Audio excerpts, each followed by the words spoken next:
and then we'll start. And people will just kind of join in as they can. All right, Okay. so everybody, welcome to the Coachathon. It's going to be Thank really you. great. It's hot seat style. So you submit your questions. You and I are going to chat one-on-one. I'm going to coach you through it. And then everyone gets to listen and learn and benefit from hearing our interaction. And then when we're done, it's someone else's turn. So Kathy, you're here. You're ready to roll. Do you want me to bring up your questions, or do you just want to start asking me questions? You can bring them up because I can't. All right. So your first question was, my engagement has disappeared and I was trying to keep my posts upbeat and positive. People are gone. Now I feel uncomfortable and lost because talking about body image issues at a time like this seems inappropriate. What do I Yeah. recommend for posting for people feeling down and depressed to get my engagement back? Kathy, is this in your group or is this on your personal page? It's on my personal page. Okay. And you're feeling like the engagement is going down. They're gone. There's like nobody there. I'm talking to myself. Okay. What types of posts do you usually post on your personal page? So on my personal page, I just post kind of like funny things, like quotes or things about my kids or stuff like that. Okay. Like inspiring quotes. I never post any like body, like image things on there. I have a lot of people that are like older and religious on there. It ain't happening. Okay. So what types of posts would usually get engagement for you? Anything that's about me, really. Like I'm trying to transition so that things are not about me, but people love to support me on my journey. So if I don't have a picture then of myself or of my kids or something, people don't usually like on it. So Okay. if it's like a quote on my business page, they're not even having it unless it's something unique and different.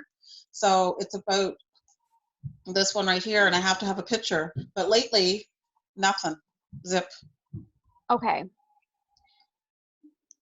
So for engagement, especially at a time like right now, if you're just looking to get more engagement on your personal profile, you can post really about anything. People Yeah. love to give their own opinions. People love to talk about themselves. People really love to do like some of the most useless things in the world, like, oh, your first letter of your first name and your birth month is like what color lipstick you are, and people like cannot help themselves but to figure out what color lipstick they are. And so you can do all kinds of things like that on your personal page.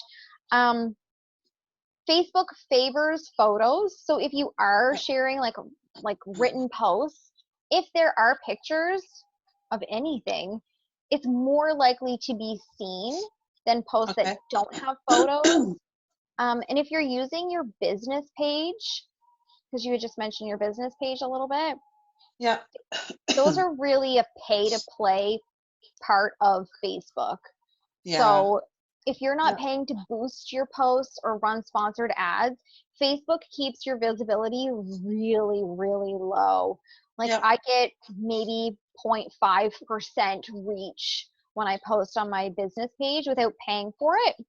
Okay. That's why I really like groups right now. Like groups are really popular, and you know the groups are popular because I don't know how many of you guys have seen the commercial on TV about the kazoo players, like the international kazoo players. It's a Facebook commercial, and it's about like how groups are really popular and how you can always find a great community in a Facebook group. So that just goes to show how popular they really are right now. Yeah. Do you have a group? You know what? I don't. I don't have a group, and I tried to start one, and just like last week, I thought, let me offer something, right, to try to keep people healthy. So I thought, let me do like a free group, and I'll offer some free fitness classes. And everybody seemed to like it, but then when I posted the next day that the group was available, there was nobody. So Okay. I just thought, okay, then I don't want to waste my time putting something all together if people aren't going to use it and be there. I think people will be there. A lot of it has to do with like the timing of when you post something. 'Cause like for some reason, my dad really thinks that everything he does, I see it. And I'm like, Dad, I know you have 10 friends, but I have over 4,000. Like, I don't see your stuff. And so it's a lot to do with the timing of when you post something. Like, and like even in my group, I talked about this coachathon for a week, and I still have people today being like, "What is this? What are you talking about?" And it's like, I shared this for a week, multiple times a day. So it's about really promoting it and promoting it constantly. Okay. That, hey, this is what I'm doing. Here's how you can get in. And like I say, because groups are so popular right now, and you're in such a unique space where you are in fitness, especially right now, Yeah. where like coronavirus has everything shut down, everything's closing their doors. You Yeah. have a very unique opportunity to pivot and offer some free fitness and some paid fitness and things like that. Yeah. So I really would encourage you to start the group and just start promoting it on your personal page, promote it in other groups, promote it in my group. Like, hey, Okay. you know what? I'm doing Yeah. a free fitness, like, I don't know how long you want to do it, a week, a month, Yeah. free. Here's my group, just join. Yeah. And so, I would really encourage you to do that. Next, you asked, how do I narrow down what to teach online? I teach Pound Fit, but you're not allowed to teach Pound Fit online. So hard. Yep. Why aren't you allowed to teach it online? They have a lot of excuses, like they don't want someone to come and steal their. It's unique, so they don't want someone coming and taking their idea, which a lot of people try to do. I get that. Then I kind of come up with a strategy for that, and I didn't hear back because I thought, why couldn't I just offer to other pound instructors? Right. Right? Nobody's going to be stealing. And then they come up with a strategy that they didn't want people to, like newer people, to have their experience room, because it is an in-person experience. It's an empowering experience. But I still haven't heard back about actually teaching to the other instructors. Right. So I'm kind of just sitting here. Do you have other, I feel like you do. You have other background. You know what? I don't. I mean, human service, secretary, nothing that I want to do, nothing that goes with my brand. So But I with don't know. relation to fitness, do you have like any other? No, I have my CanFit Pro, like I'm a certified instructor, but I find that people are more about, when I talk about self-acceptance, that's what people like. Yep. And I talk about intentional weight loss too. Like, I think that that's healthy, but most people aren't into that when it comes to that. So the weight loss stuff, I don't know. I don't see it being, I'm going to try it, like, because I do need to lose some weight. So it's all about how I say it, I guess. Mm-hmm. I guess maybe I'm going to try to spin it towards like a self-care thing, because I mean, Yep. it is. Yeah. And see if that works for me. I think, if you could kind of, without doing Pound Fit, but you have like a lot of experience, even if you could come up with a couple of days worth of exercises that you could get people to do, and then also do like this, like mental and physical health and wellness right now, Yeah. because we're Yeah. trapped inside. Half the time you can't even go outside. I mean, they only want us in our own yards. So right now you have a really great opportunity to be like, you know what? We're all trapped inside. This is not good for our mental health. This is Yeah. not good for our physical health. Join my free thing. I'm going to do some exercises with you. We're going to talk about body positivity. We're going to talk about how to stay mentally fit and, Yeah. physically healthy during these times, because let's face it, like, who's not running to the grocery store and grabbing a bag of Storm chips? Like, they're I totally really, doing it.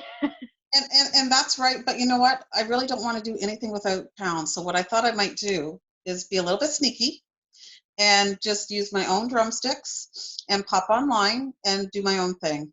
Not supposed to, but I'm not teaching pound right now because I can't. So it's not like I'm offering a similar thing.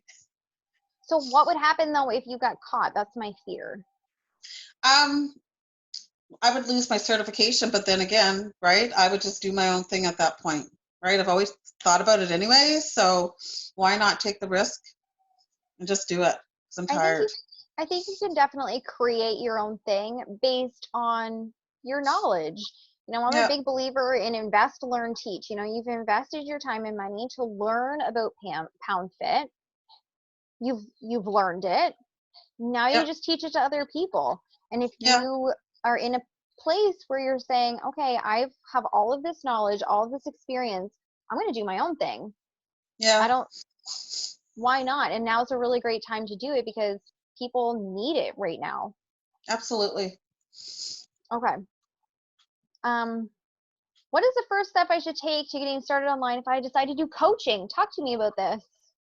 So because I do self-acceptance and because of my personal story, I mean, most of the people that I attract, they do suffer from anxiety.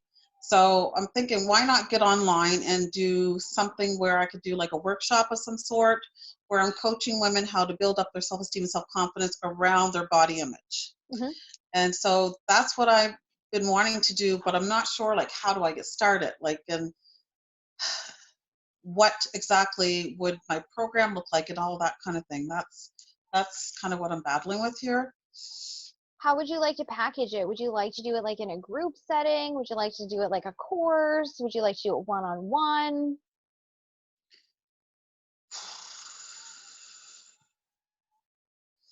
So if I did it like, is a course that be more like self-taught, like they would do that on their own sort of thing?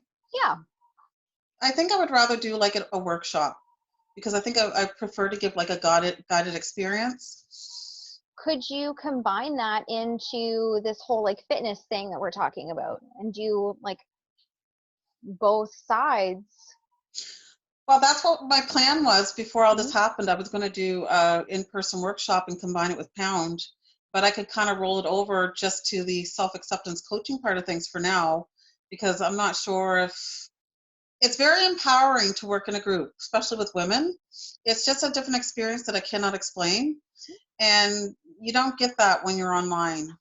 You just don't. So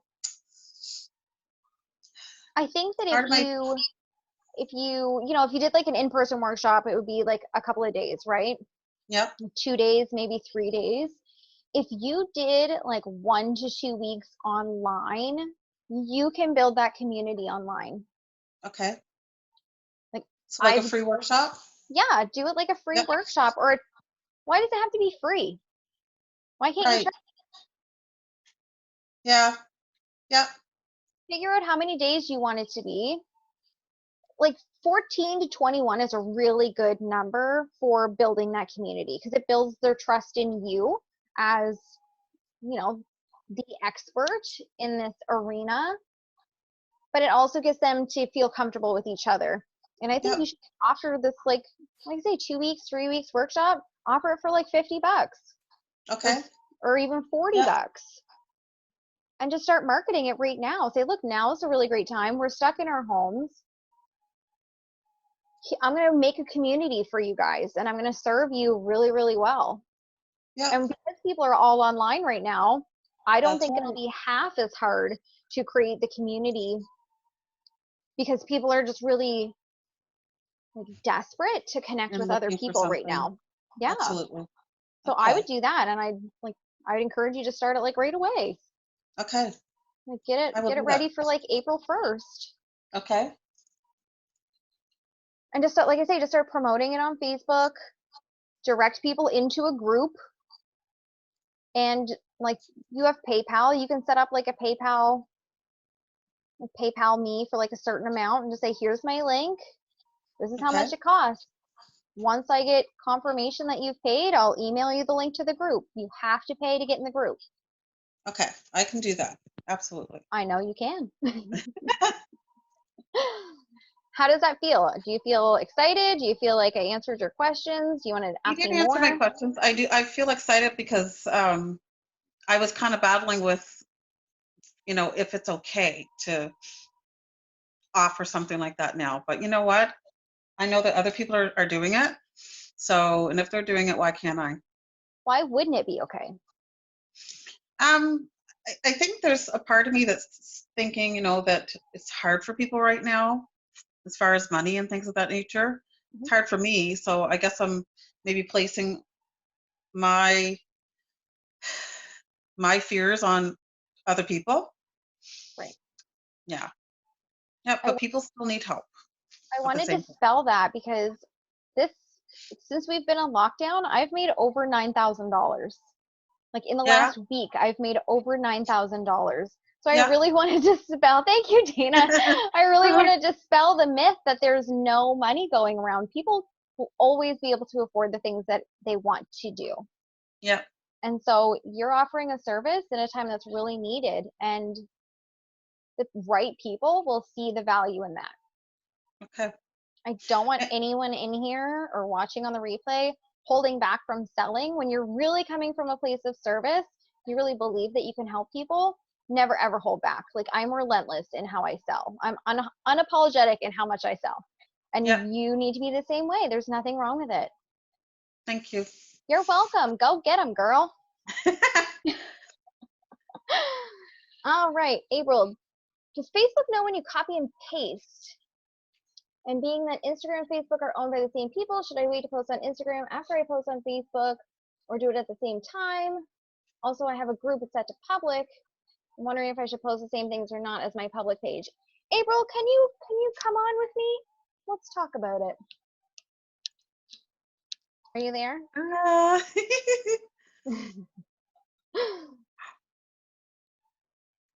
Maybe she's not there. All right, April, I'm coming back to you. Girls, I'm also really enjoying being confined to my house. Like, why wouldn't I be? All right, Dana Ray, I'm going to bring you on. April's not there. I'm in the bathtub listening. Oh my goodness. Okay, well, when you are decent, you unmute yourself and we'll talk about this.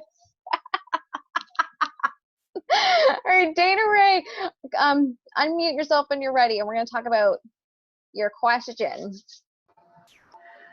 Okay, just the bathtub comment made me think of a thing that Rhonda posted with a Zoom meeting, and a lady set the phone down and sat on the toilet, not knowing she was on video. No. And all of a sudden, everybody's like laughing, and then she realized and pushed it away. How mortifying.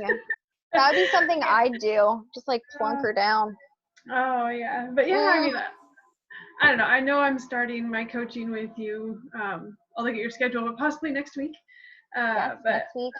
I guess a good one for, I guess, this Coachathon, I was just kind of thinking, you know, how do you tell, I guess, if that's what you should be doing, is selling an actual product or working on, like, towards coaching people?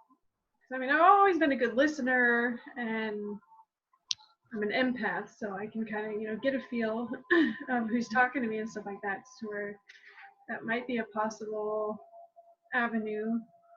Or should I just kind of stick to selling the products, but then see if that ventures me off into a coaching direction? Or Okay, when did this happen? Because I just talked to you yesterday.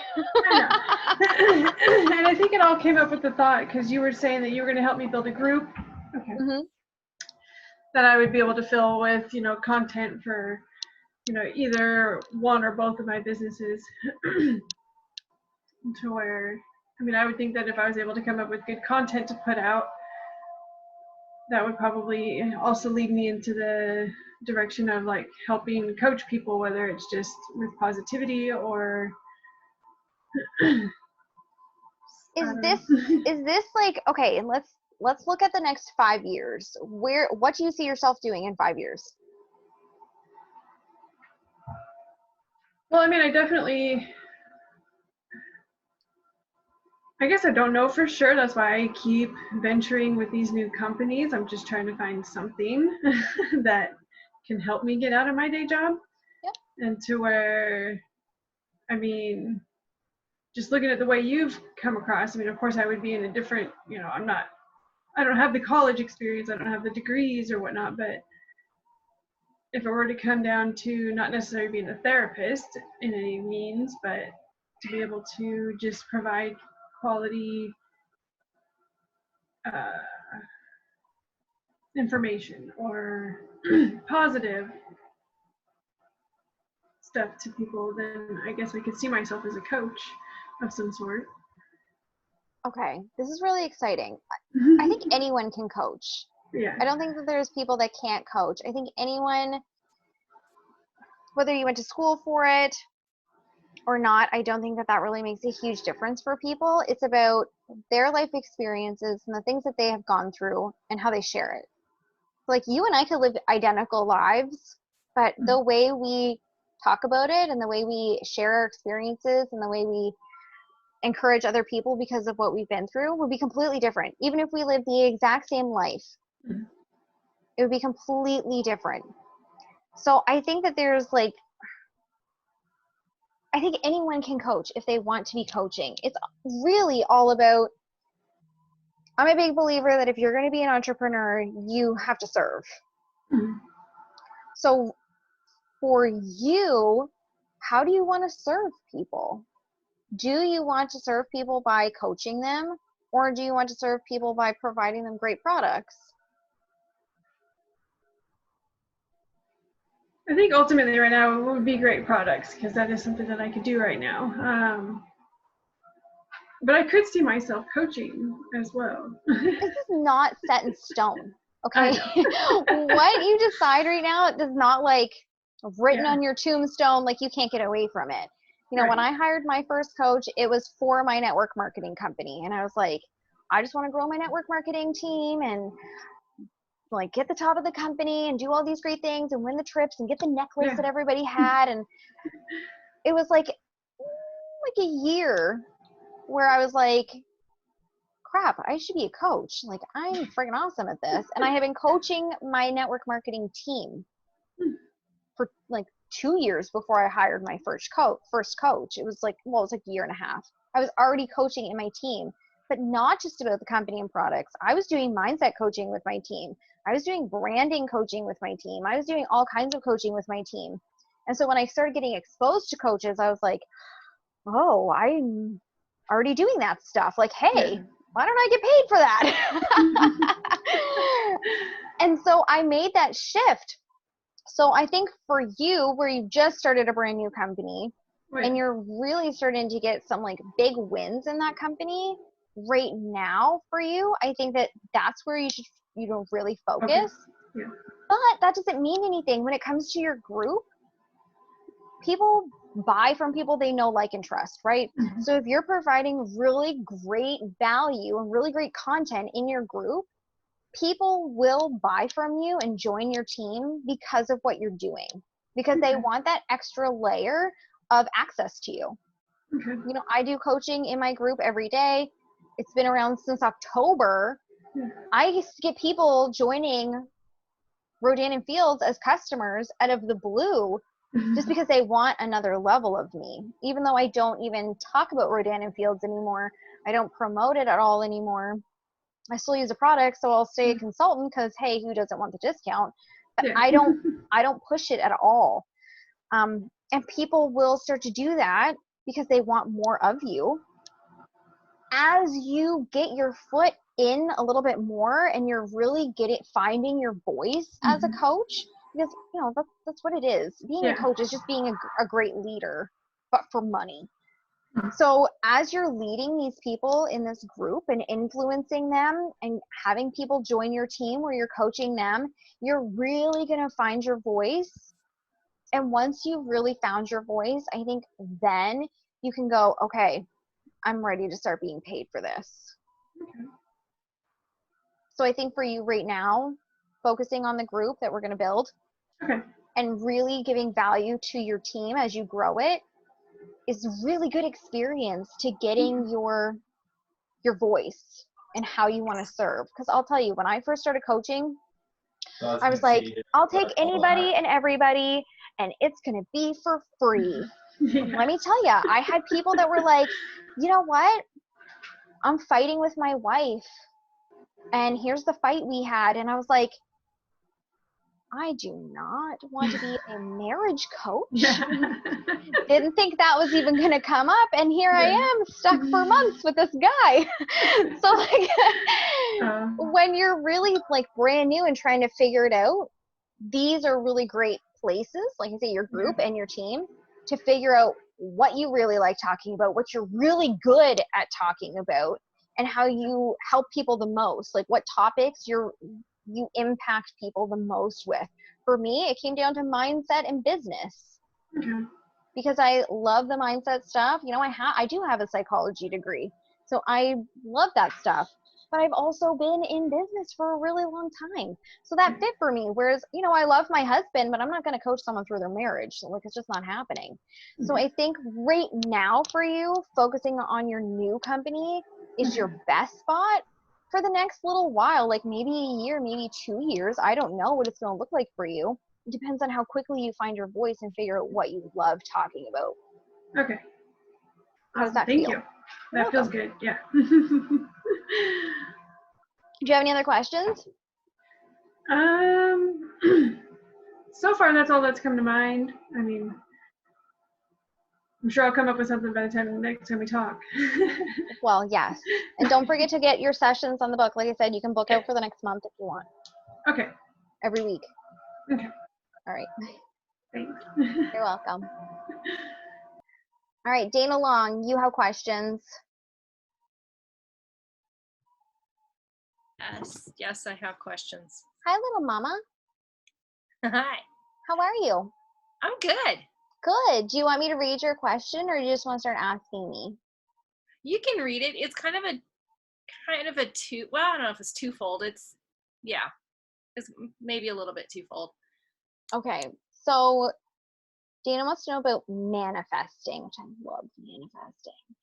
Okay, so I'm hearing some people say very passionately that we need to be very specific when we ask for what we want.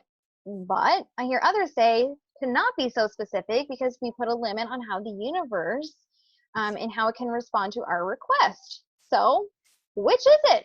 Great question. I see both sides of the debate, but I feel torn as a result. Would it be beneficial to say that we should be specific about what we want, but open to how the universe provides it? All right. Do you want to elaborate a little bit on what's going on here?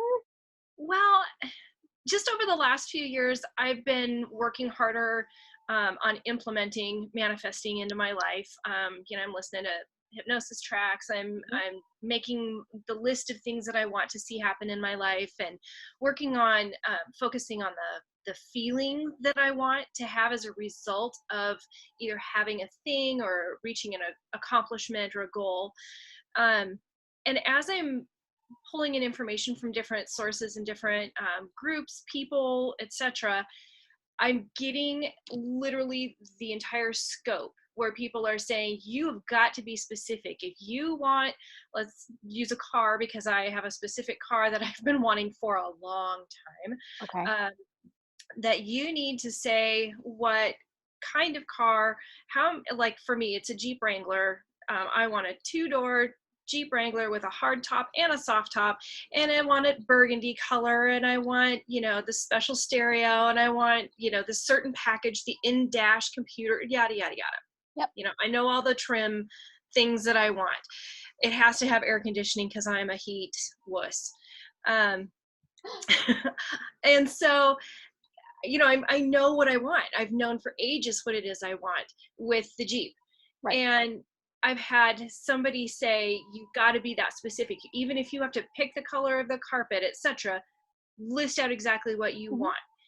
And then I was sharing that with someone else, and they're like, oh, no, don't ever say that that's what you want, that specifically, because then the universe says, well, what if I have a different Jeep in mind for you that is actually going to be better, but it's blue? And I'm like, so then do I just ask for a Jeep? Because frankly, I don't want to just ask for a Jeep, because I don't want a Cherokee. I don't want a Renegade. I want a Wrangler 2-door. I don't want a 4-door.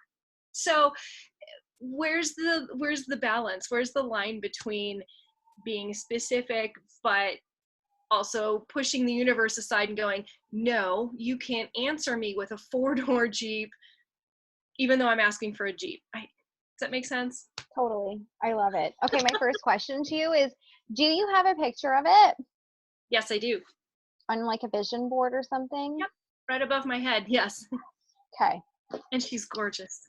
I'm sure. I had a Jeep TJ when I was like fresh in university, and I learned how to drive standard in it, and I was very cool. I thought I was so cool. I had the hard top and the soft top, and I would park on the top of snowbanks and like climb down and be like, parking spots are for douchebags. I'm here. Yeah. My other favorite thing to do those, because I'm such a girly girl tomboy, I like to climb out of a Jeep Wrangler wearing a formal gown when I go to an event. It's so much fun to watch people go, Oh, God, look at you. where's And she then they going? look at the car and they're like, wait, what? I'm like, yes, I love that moment. I love it. This is so exciting. Okay, so there's definitely both sides are correct. Okay. And so I know that doesn't help you, but let me dig in here. Yeah, let's go. If you are not specific at all, you could get like a 1980 Rust Bucket Jeep 2-door that's burgundy that does not fit any of the things that you want other than it's a Jeep and it's a 2-door. And if you don't tell the universe or God or, whatever your thing is, what you want, they could give you anything. Like people fall into this trap of, I just want to make more money. Okay, let's say you like worked an extra shift this year and you made an extra $100 compared to last year. That's what you got. It's probably not what you meant. Right, exactly. So you have to be really specific in what you want, but then you also have to be open to this or something even better. Mm-hmm. And so when it comes to your wording, you can certainly list, I want this, or something better. Okay. So being specific, yeah. Good. Being specific, but then also giving the freedom to, yeah, you know what? Maybe next year Jeep comes out with a bitchin' blue. And that's going to be your Jeep. And you're like, well, you know what? I really like that blue. So, yep, I'm in. I'll do it. Yeah, that could totally happen. The navy color was actually my color preference for a long time. And then I saw the burgundy and I'm like, oh, yes. I want the burgundy now. So I have changed colors, but the rest of the package is the same. Yeah. So I think, like I say, I think it's really important to be very specific, but always be open to something better. Something better. Okay. Something better. And then you also said how the universe provides it. Oh, this is so great. I love being open that way. And I always tell people you have to be open to sources known and unknown, expected and unexpected, because you might be thinking that you're going to walk onto a dealership and buy a new car, but your next door neighbor might buy a brand new one and then realize, hey, you know what? I don't really drive this and I want to sell it for cheap. And ta-da, there's your new Jeep. So being really open to how it's coming to you doesn't really matter. I'm not worried about how I get it. I'm not worried about why I get it. I just want it or something better. And I'm open to all of the ways that you can give it to me. Yeah. Okay. That's kind of what I was thinking, was like the happy medium there. I'm like, yeah, I don't care how it comes about, but yes, I feel very strongly about certain aspects of, because we're using the Jeep as an example, but very strongly about certain aspects of it. It's got to have a damn good stereo, because I like my music really, really loud. It has to have a good stereo system. There you go. And that's like almost a non-negotiable. And it's obvious they all come with 4-wheel drive, but it's got to be a good transmission in there too. That's a non-negotiable. But blue or burgundy, you could make a list of your non-negotiables. Right. Okay, look, these are my non-negotiables, like universe. I'm open to the rest. You have your take, but for me, it's these non-negotiables or better. Right. Right. Because I'm not going to sit there and say a white Jeep isn't pretty or a green Jeep isn't pretty. I've Right. had both and they're fantastic. They were beautiful vehicles and I love them. So I'm not going to say that color is a deal breaker. Right. But when I envision it, yeah, it's burgundy. The only other trick specifically with this Jeep situation is I'm a little torn with this one too, because they stopped offering that color. So then when I ask for that color on a Jeep, it kind of automatically puts it into a position, one of two positions, which is I either get a used Jeep, which I'm okay with, or I have to buy a new Jeep and special order the color. So Ooh, I know, right? And I'm like, that's kind of exciting. I know I could totally go either way with it. An older Jeep could come along with a few little hiccups, and that's Right. fine because Jeep owners tended to tinker with their cars. It's a lifelong thing. It's Dana knows. It's not you buy a car and just drive it. It's you buy and tinker. You accessorize. You're always playing with it and doing something fun. So it's kind of a lifestyle. Yeah. But that's a weird little quirk that I'm like, is that messing up the universe that I'm that specific with this color? Or does I don't that think have so. any impact on it whatsoever? I don't think so, because you're open to a used vehicle and you're open to custom mixing your own color, which Right. is super cool. Okay. I like it. I mean, definitely keep, like, the visualization's important. The feelings are important. You know, the imagining driving it and, you know, sitting with those emotions is really important. But I think too, like, really setting those intentions of these are my non-negotiables or better, and I'm expecting you to deliver. And I mean, there's also this whole thing of you have no idea when this is coming for you. When you start manifesting, you could get this Jeep tomorrow. This Jeep might not show up for 10 more years for you. I know. So if if you're really looking for now more than later, say, look, this Jeep is coming into my life. I know it. It's coming now. I'm ready for it. It's coming for me. We're going to lock eyeballs to headlights and fall in love with each other. And I'm ready for it today, or like within the next few months. I'm open to this happening. Okay. Because if you don't be very specific on this is coming for me now, or this is just happening to me, you can get in a situation where you're like, well, holy Hannah, I've been waiting 10 years. When is this going to happen? I've been working on this. So you're allowed to set timelines where you're like, I want this now. You're allowed to ask for things and say, I want this now. I'd like to have this happen in the next couple of months. And not only that, when you're manifesting, a lot of people get really caught up in manifesting is just like anything that I want to happen happens. Ooh, I manifested it.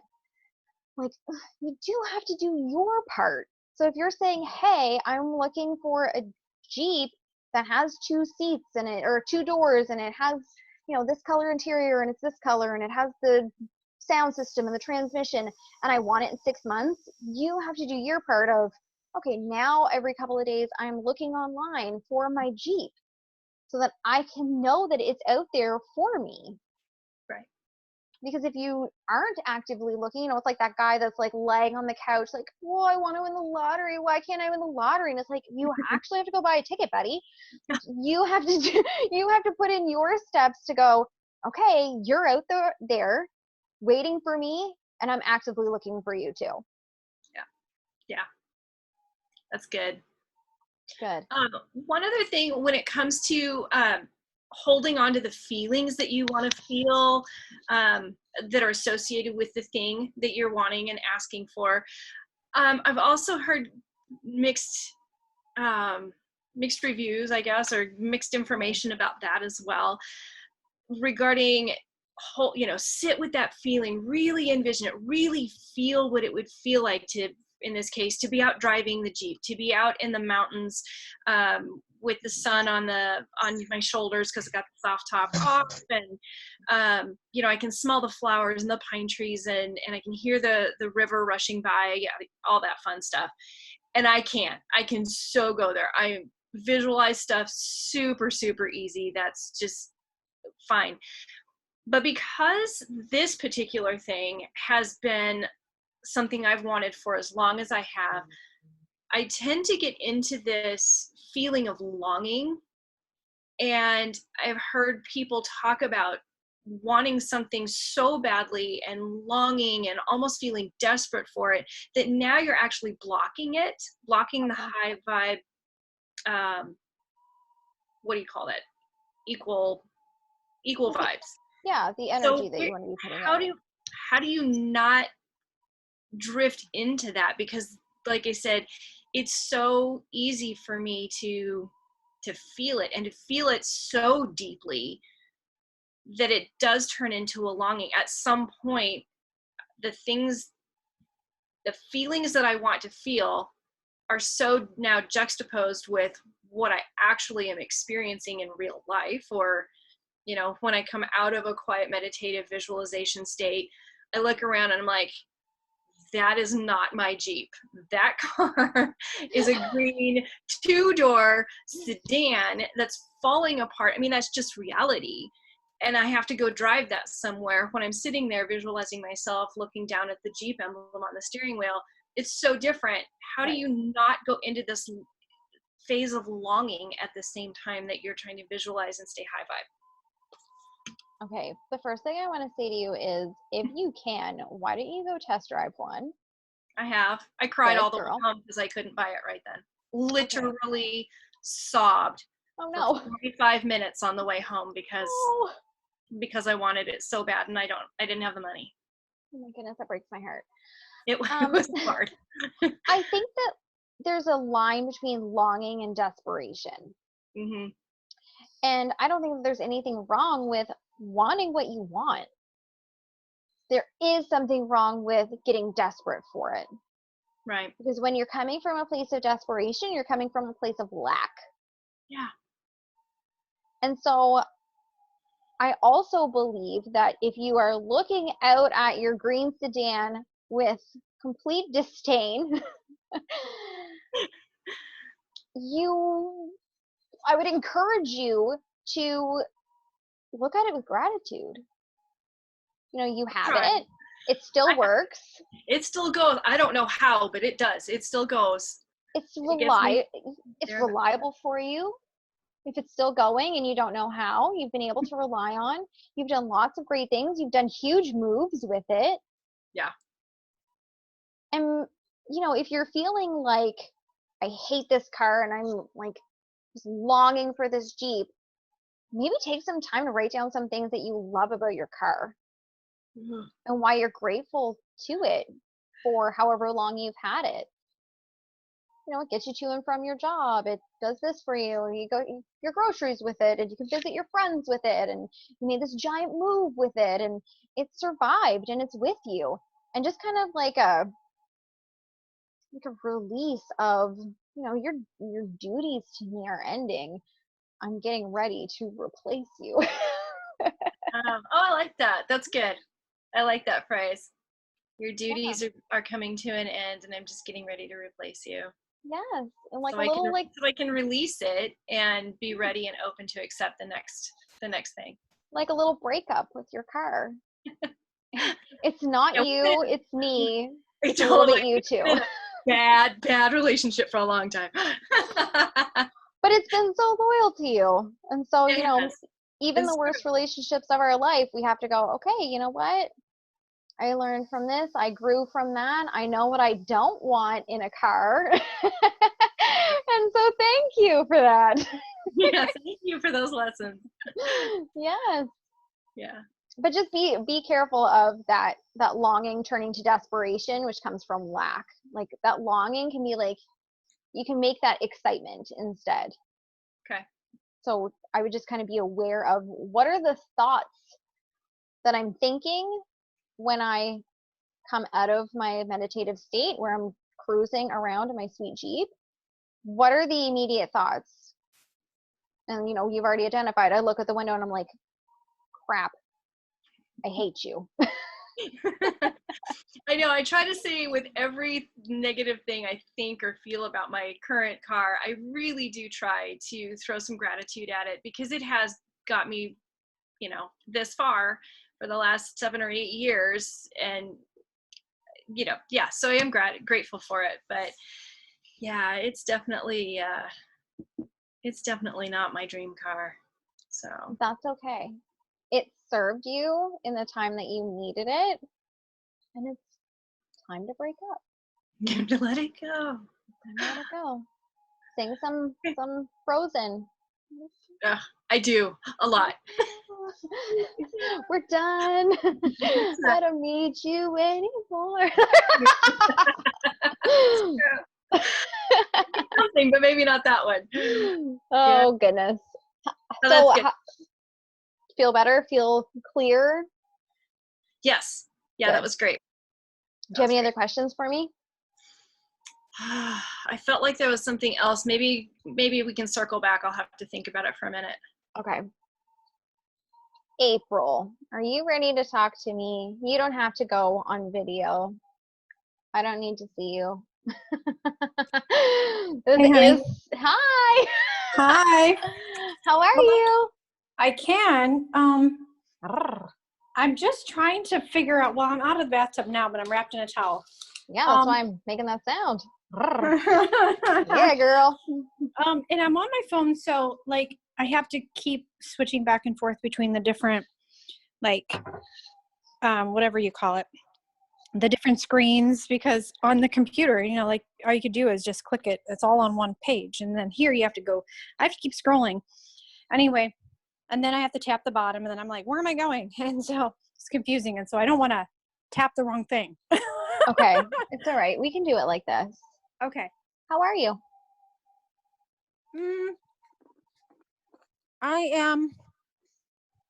I'm confused because, and I just put granola in my mouth. Sorry, honey. This isn't That's working okay. very well for me for timing, is it? It's all good. It's all Okay. good. All right. I started a group in December.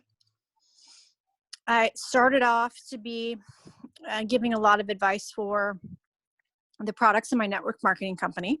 Mm-hmm. And I have a page, but I was noting that the engagement in my Facebook page was going down because that's just what they do, because you have to pay to play.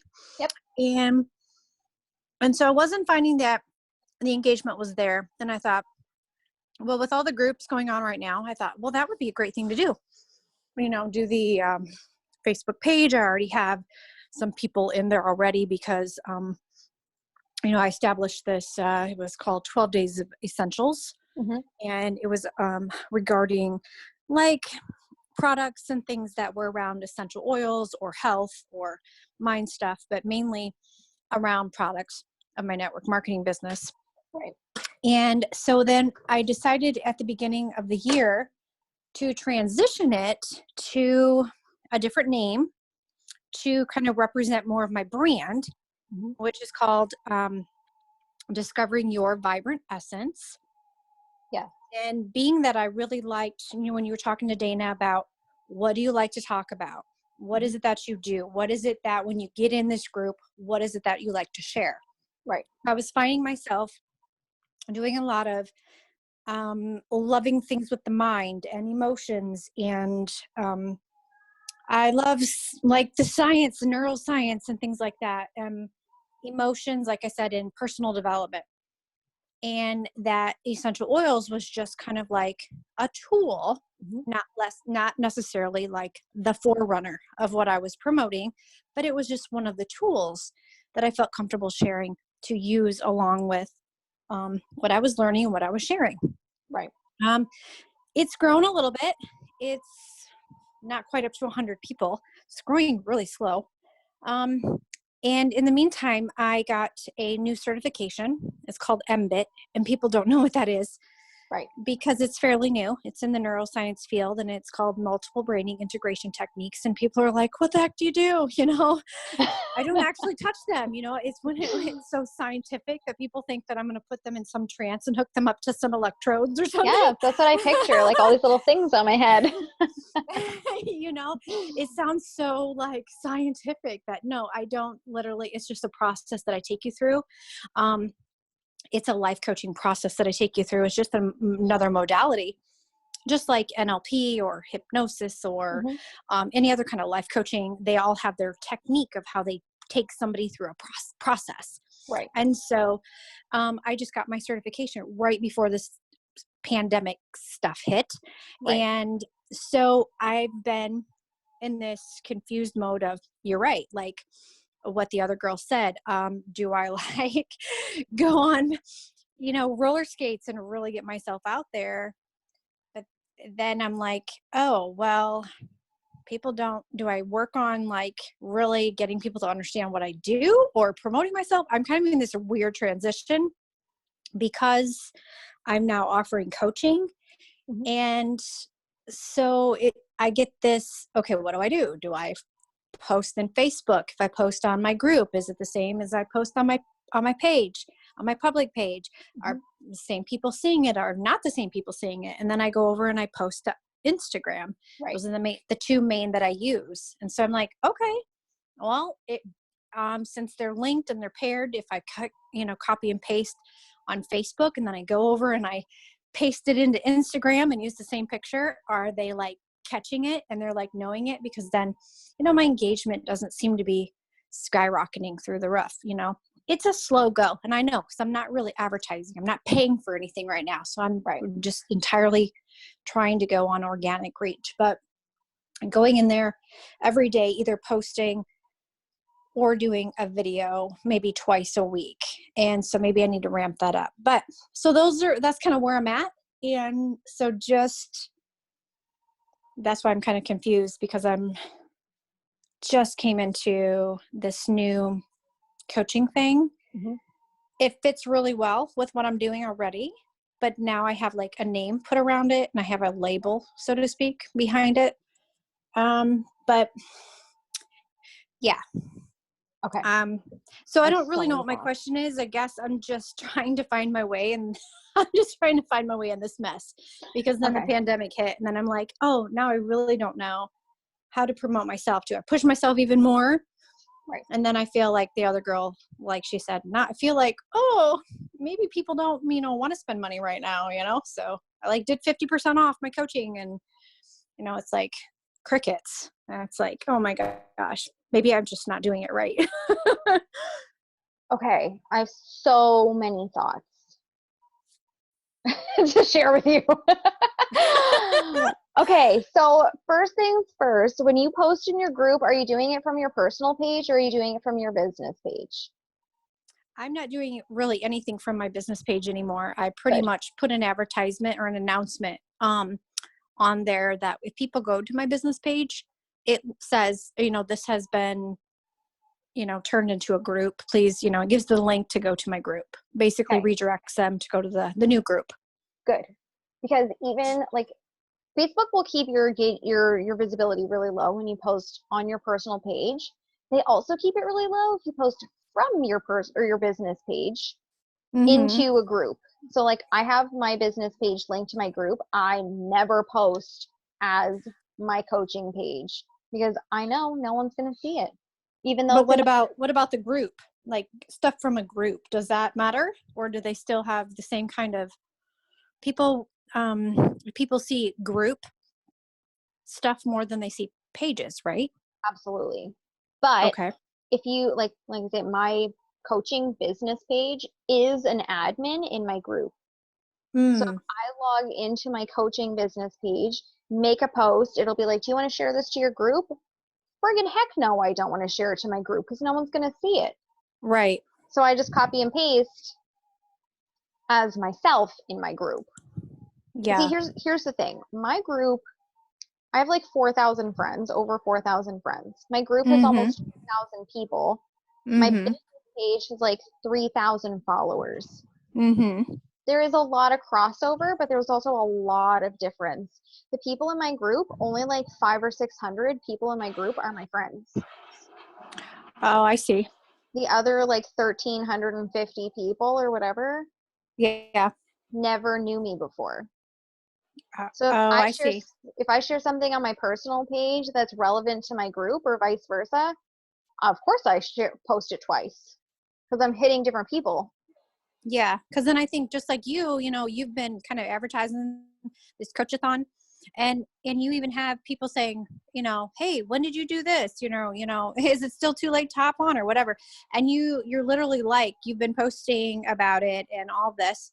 And so I don't know if it's just that people don't set their notifications accordingly to the group by hitting all post, or if they just don't see it. And so when I keep repeating things, I'm thinking, oh man, they're going to hop off because they're going to get so tired of me advertising myself, so to speak.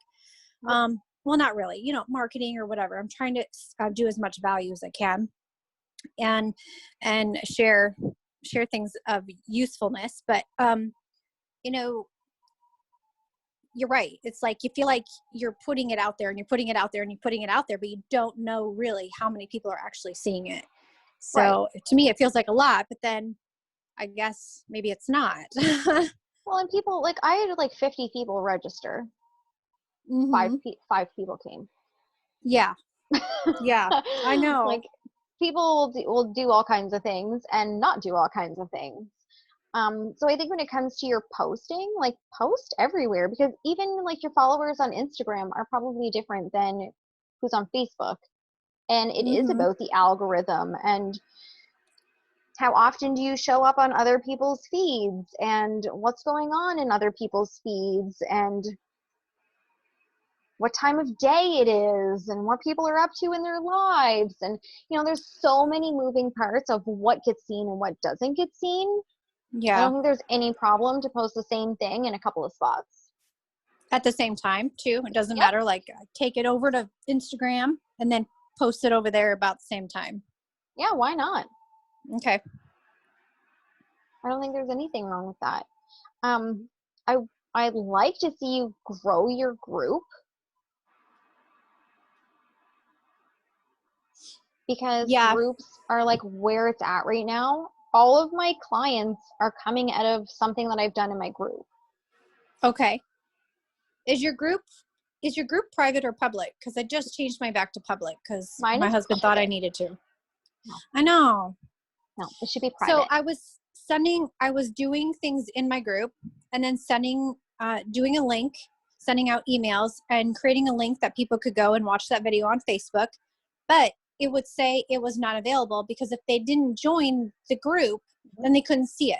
Yep. So my husband's like, why are you sending out links to that video on Facebook when it's a private group and people can't see it if they're not joined? Well, I'm like, I'm encouraging people to join so they can see it. And so he's like, no, you just need to make it public so everybody can see it. What, you know, why aren't you providing value and letting everybody see it? I'm like, I get conflicting things all the time. So I'm like, because then I went from being public to then making it private. Now I'm back to making it public. So. Okay, so like I'll give you like the quick and dirty on groups because I don't think did you do my workshop? No, I got to listen to it though because you still have it on there. But okay, so quick and dirty, your group should be private. Your group name, like your group name is very branded. I would discourage that. And here's why. People are using Facebook the same way they use Google, YouTube, and Pinterest. They are using Facebook as a search engine. So because they're doing that, they're searching for something to fill a need that they have. So your group name, like I brand the crap out of inside my group, but no one knows who I am from the outside. Your group name should answer what is my group for and who is my group for. So like my group, Influence, Income, and Intuition for leaders, coaches, and entrepreneurs. I'm hitting all kinds of keywords that people are searching. So in my group, I utilize the 3 questions. One of those questions is, how did you find us? And the most common answers, if the people are like haven't been invited by someone else is I searched for income and coaches. I searched for influence and leaders. I searched for income and influence. Like some variation of my 6 keywords, which you don't have to have 6 keywords, but some variation of them is why they found my group. Oh, wow. Yeah. And I get multiple people a day giving me those answers. I was just searching for something that fit the hole that's in my life. I'm an So what about doing entrepreneur. hashtags? Like if I'm consistent with hashtags in my posting, would that help? So hashtags mean nothing on Facebook. Oh, really? And yeah, no, hashtags don't do anything on Facebook. Wow. Okay. They're fun if you like type in hashtag and like search something, but they don't do things the way that they do on Instagram, where On you can like Instagram. Gotcha. follow certain hashtags. But even Sure. then, if you're not getting at least 100 views on your Instagram, hashtags still aren't helping you. Okay. So there's like an algorithm to Instagram where you need to be like interacting with other people that are kind of in your zone. Also, if you are like, I use Regram, which I'm not a big Instagram person, but if you're like taking content from someone that's really popular and being like, hey, like Oprah just said this, and you put like hashtag Oprah, then you can start getting more and more people. But until you have, like I say, you need to have like 100 views or more. It might even be 1,000. Like I say, I'm not into Instagram. I don't get enough. Maybe it's 100. You need to have a lot of views before hashtags even like work to your advantage. Because if you search for like the hashtags that you're using, you're probably not at the top. Like if your following is low and your views are low, it'll do like the top 9. You know, you always see these like, oh, it's the top 9. These are my top 9 pictures or whatever. It's showing the top 9 and yours is probably at the bottom. So even if you're using the hashtags, people that are searching the hashtags are not seeing what you're posting. Because even if you are posting something popular, you could be at the top for that long.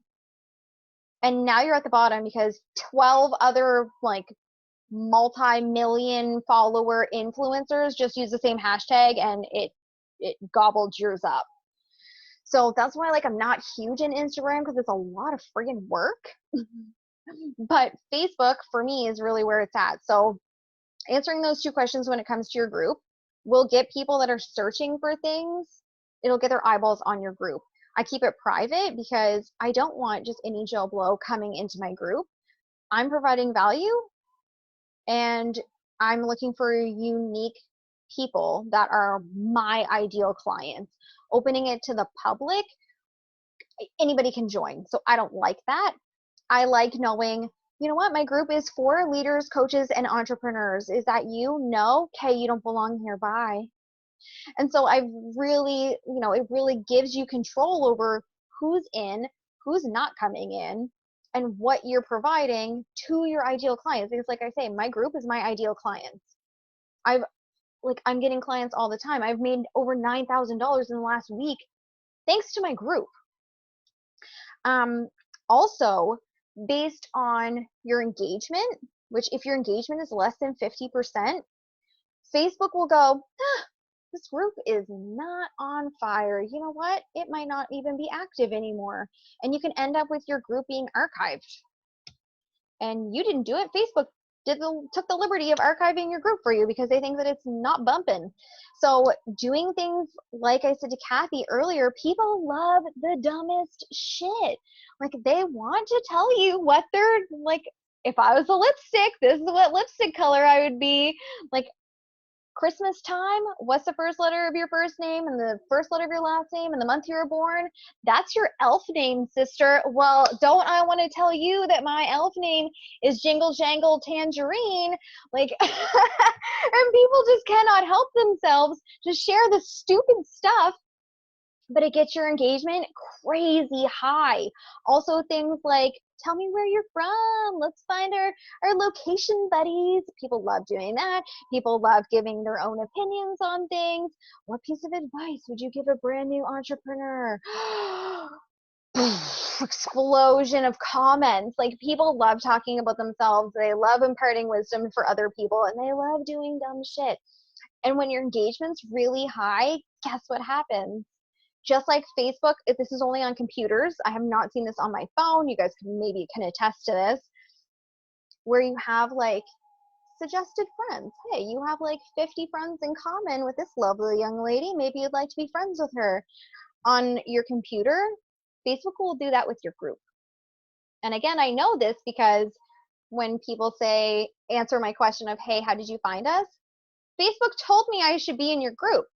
Facebook suggested that I join your group, so I did. Thanks, Facebook. Thanks for doing my job for me, because my engagement's super high. Also, it takes into account your content. What has been your content in the last few days? And if someone's searching for something that maybe doesn't hit my 6 cool keywords as a search, but I've put out content that maybe matches what someone's searching, it will recommend it to them. And so, hey, now that's less work for me. Like I say, I'm getting new people every single day into my group, either by searching or because Facebook's telling them that my group is a cool place to hang out. And so that's what you want to do. You want to fill that need for people right away. You're looking for a place for entrepreneurs. I got that place for you. And I'm the best person for the job. Welcome. Welcome to my group.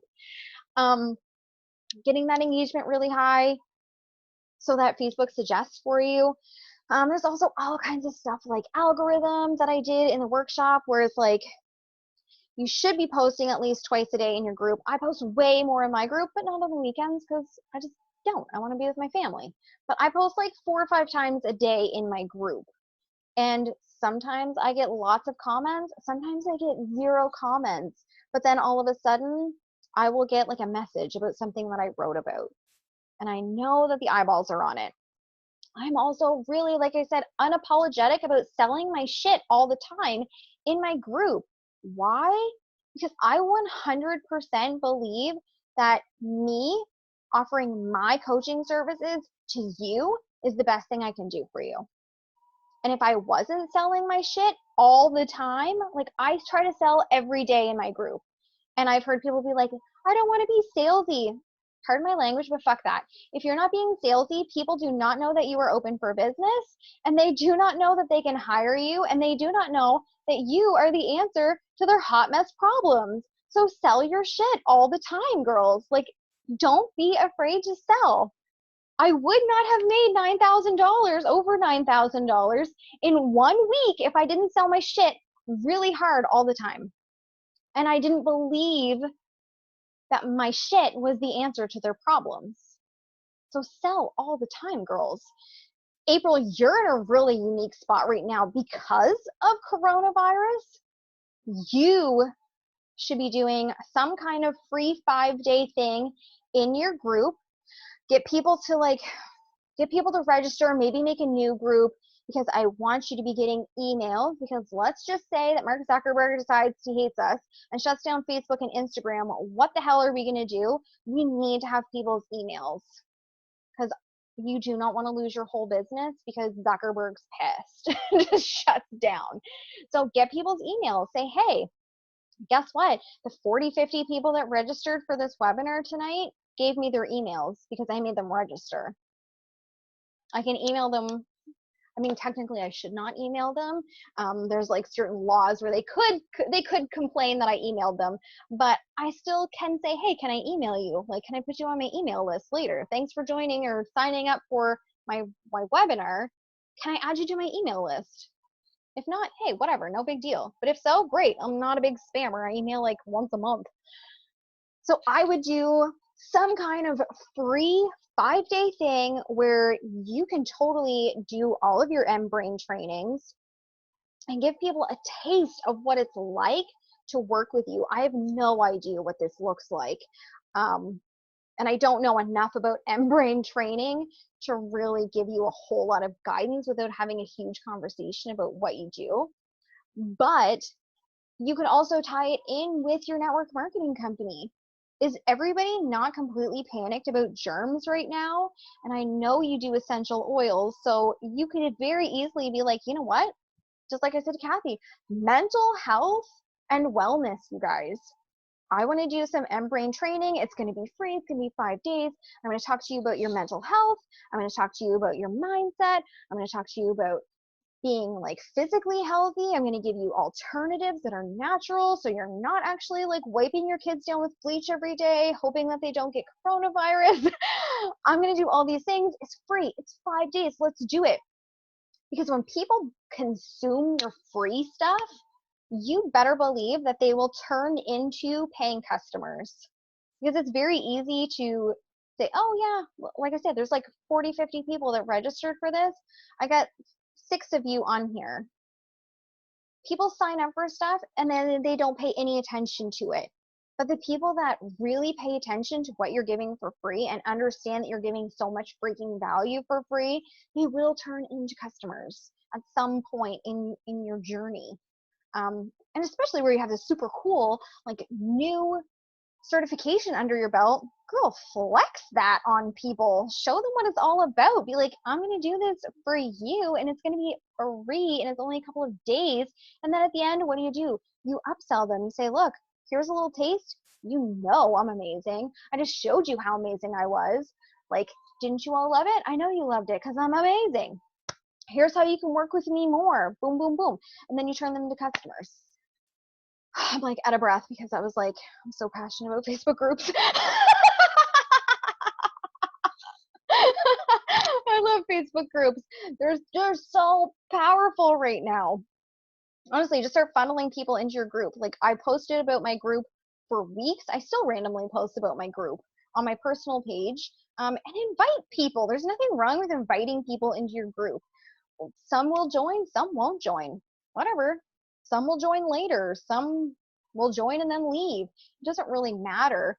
But the thing about it is you can sell your face off in your group, but Facebook is cracking down on people selling on their personal pages.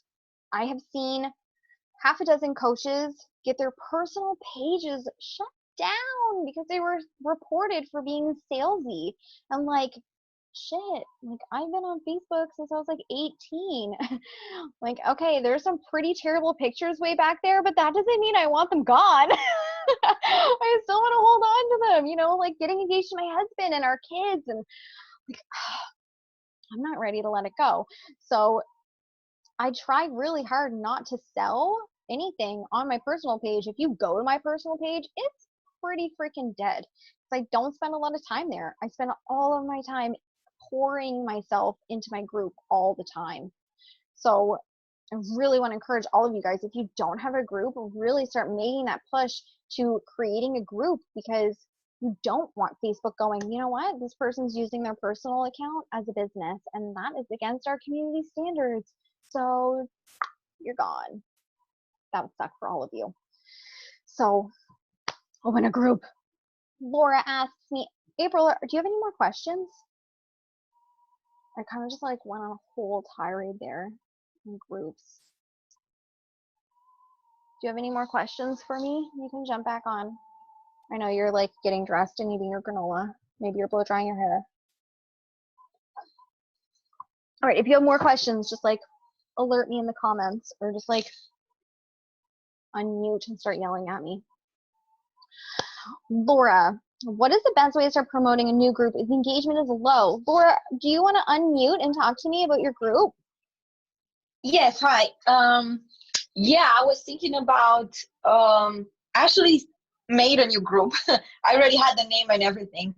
So I was thinking of starting a new group and pretty much have people like mostly I wanted to for women, because it's going to be mostly addressed for women, and I just don't have too much engagement lately on my Facebook personal profile.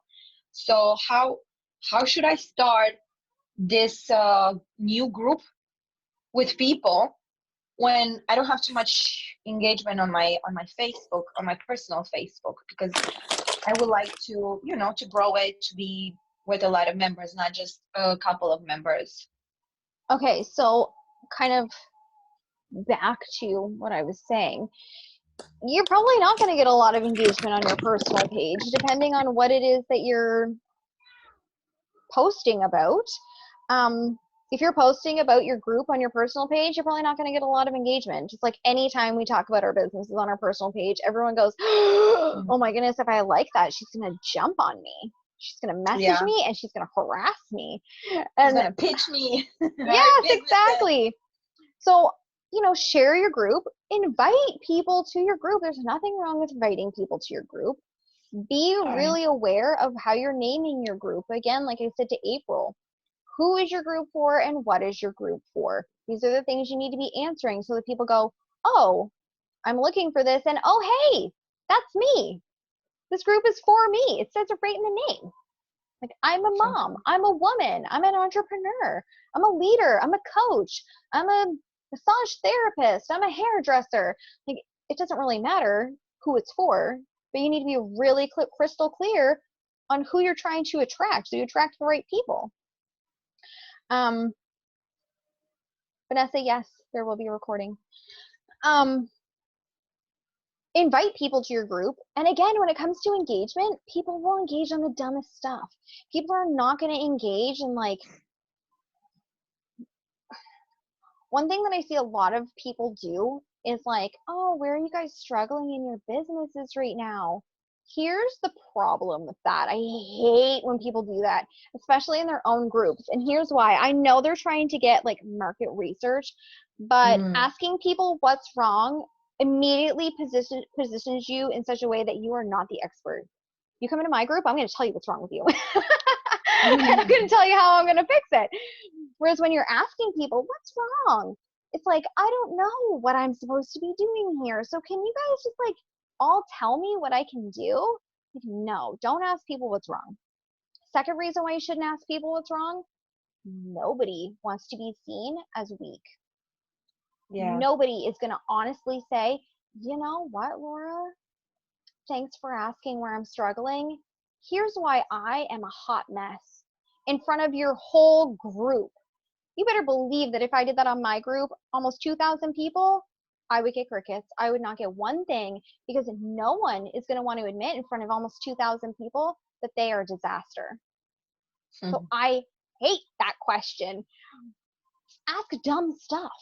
Ask ridiculous things. Share ridiculous posts. Ooh, I know. If you put like the date of your birthday paired with the month of your birthday, that's your boss bitch name. Ooh, everybody, I'm like sassy queen. I'm like diva princess. Like, people love that stupid stuff. That's how you want to get engagement in your group, just to get your numbers up. Because as soon as you start getting eyeballs on your stuff, you pair one of those dumbass engagement posts, and then a couple hours later, you put some really great value, you put a really great sales pitch, those eyeballs from that stupid engagement post are going to see your really great content, your really great value, your really great sales pitch, and go, okay, all right, I see what this is really all about. But you just want to get the eyeballs. It doesn't matter what people are engaging in. It's that your group is being top of mind, whether it's dumb or not, so that when you post the important stuff, you know there's eyeballs on it. It's a game. Like, you're playing a game when it comes to your group of how many stupid eyeballs can I get over here so that I can get legit eyeballs on what's important right over here. And if you're posting a lot of really heavy stuff all the time, and people aren't interacting on it, guess what? Your engagement starts going down. Where you can be putting out the most fire content, but your engagement's going down. So like 20 people see it instead of 200 people. So always do those ridiculous things. Always ask fun questions, fun open-ended questions that aren't about bearing your soul in front of a lot of people, because people don't want to do that. How can I sit here and go, you know what? I sell Rodan and Fields and I'm a disaster. I can't get a client to save my life. My customers hate me. My whole team quit. I bought $700 worth of product because I thought I was going to host a party, but now coronavirus is here and I can't host my party and I don't know what to do with all this skincare. And I'm just like, I'm a real hot mess and I cry every day. So anyway, and then like the next day I'm like, hey guys, promote your paid offer. And they're like, I sell Rodan and Fields and you guys really want me to be your upline. You totally want to join me. I definitely have my shit together. Like, no, you don't. I saw you crying. I saw you crying yesterday. I don't want you to be my upline. So just like I say, use those ridiculous engagement tactics so that when you post something important and impactful, it gets the eyeballs on it. That's really the best way to get your engagement up. Like, especially with like Corona, like everybody's in lockdown. Be like, yo guys, I know we're all supposed to be working on our businesses and we're homeschooling our kids or whatever, but like, let's face it, I am Netflixing like hard. What are you guys watching?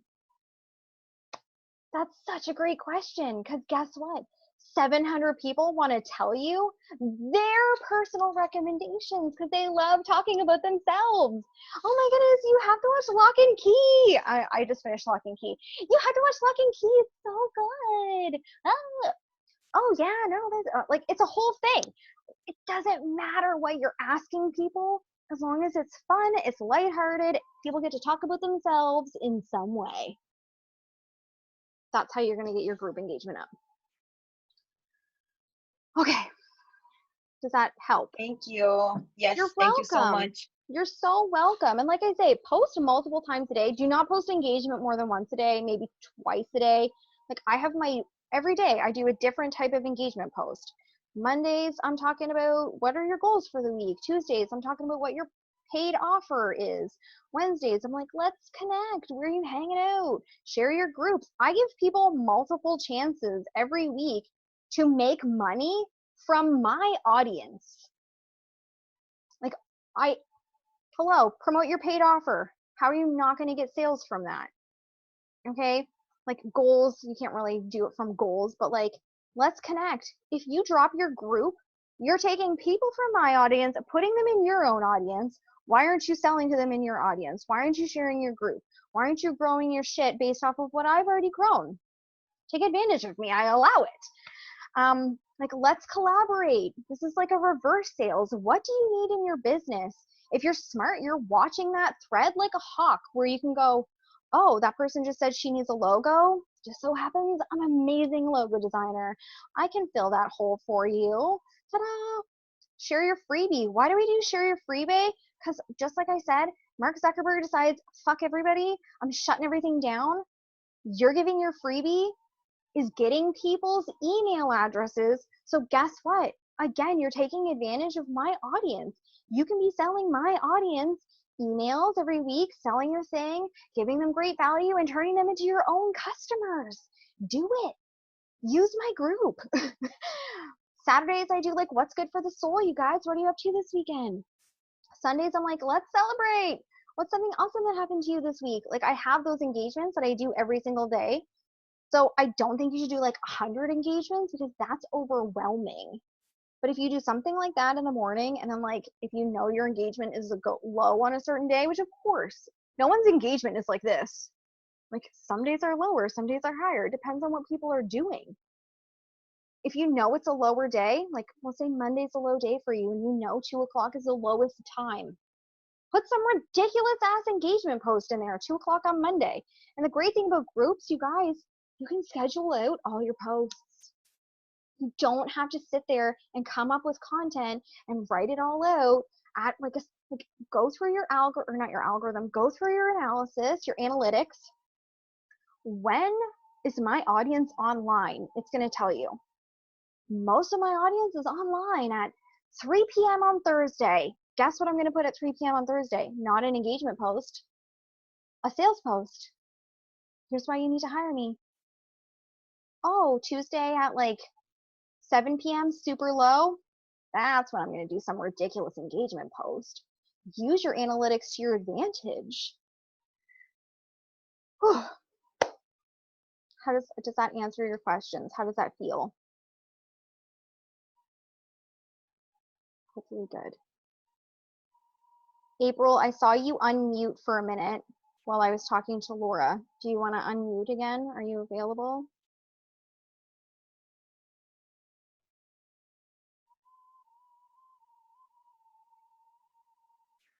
April.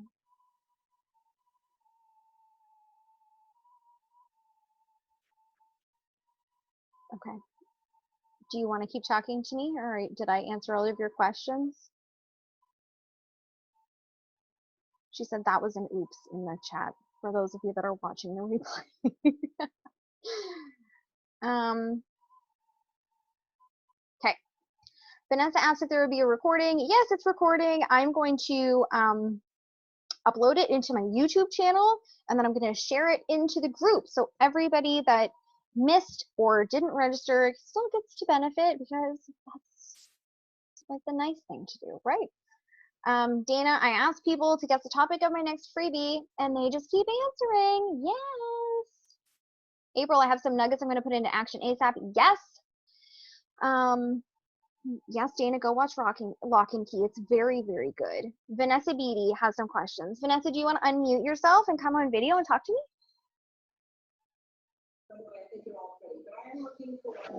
Hello. Hi, honey. All right. So your group is brand new. You have 18 people. When should I give away prizes? I'll go in there. And then also, any tips for writing eloquent posts like me? Oh my goodness, I've never been called eloquent before. I'm usually pretty good with words, but when I try to write a post and I reread it, I think, oh my gosh, I sound like I'm begging or desperate or crazy or. Okay, we need to talk about this. What does that even mean? Give me an example. Do you have an example? No, I didn't know I was going to need an example. Well, that's okay. Like, I don't know, yours just, like when I read your posts, they resonate with me. Good, I do that on purpose. Well, I know, but, and then if I try to write something like that, I feel like it's just a jumbled up mess. It doesn't have the feels that yours have. Okay, I know you were on my content creation live video. Yes. How familiar are you with your ideal client? Pretty familiar. Okay. I mean, I feel like I am. Okay. But then when I struggle writing those things, I think maybe I don't know who I'm trying to reach. What is the problem that you solve? I help people find the triumph in their trials.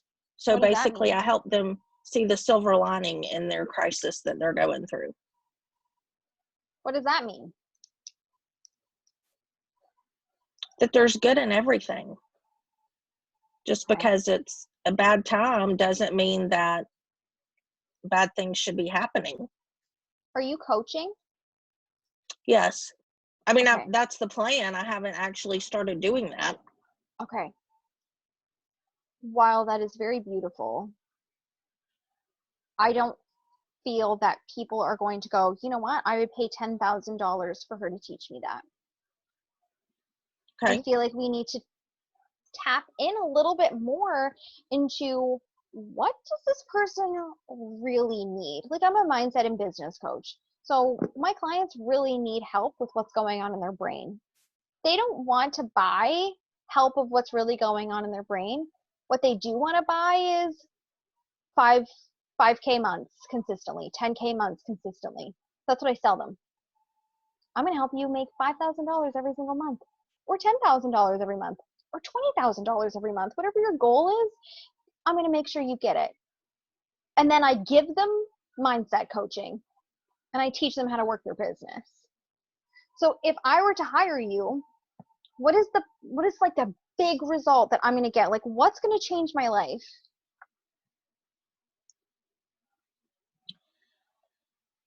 Well, I feel like mine is mindset as well, because I'm going to teach you to focus on the positive aspects of what you're going through.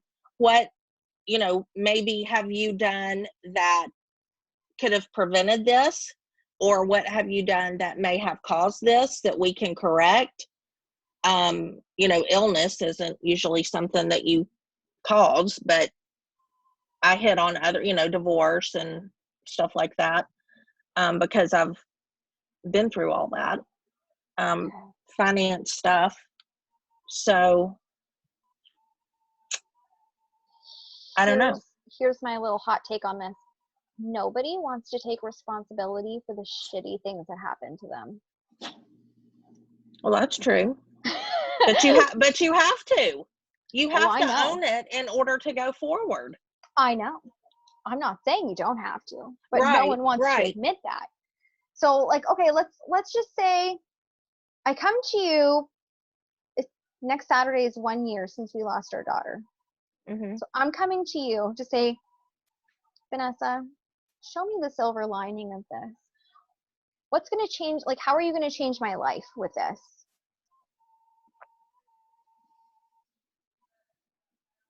Well, first of all, I would send you a form so that I can prepare better than doing this off the cuff. Yeah, of course. But my gut instinct off the cuff is, yes, I know that was terribly painful, and I do know that. I'm not just assuming that. I have been there too. But I was told that more times than not, these things happen because they wouldn't have sustained life outside the womb for an extended period of time.